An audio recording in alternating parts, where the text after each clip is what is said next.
And there's a bit more in John 14 that I want to look at too. I want to give you one more thing from John 14. Again, he says, peace I leave with you, my peace I give you. I do not give to you as the world gives. So he says this, do not let your hearts be what? Trouble, and do not be afraid.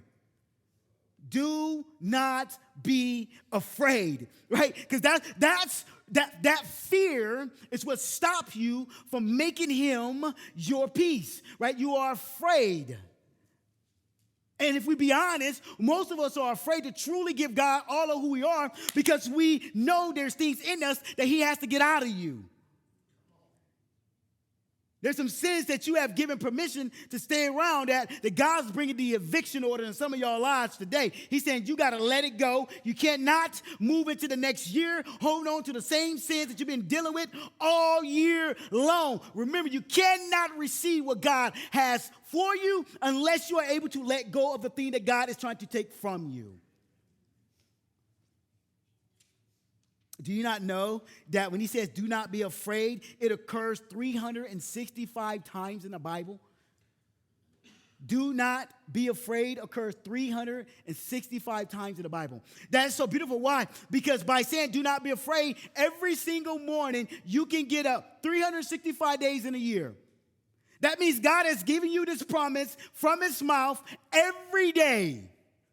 Every day you can get up and say, today I choose, I will not be afraid of what the world has for me because God has already went before me.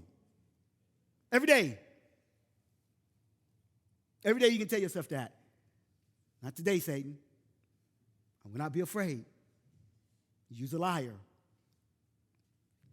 Jesus is inviting us to trust in him and to enter into an abundant life marked by divine peace. This is what I know. We can live in this peace of the Lord always.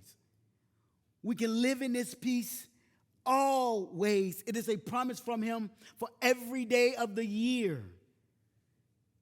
So what are you going to choose? I choose God's peace. That's what I'll choose.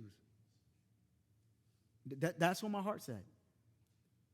That's the movement that I believe the Father's asking from me.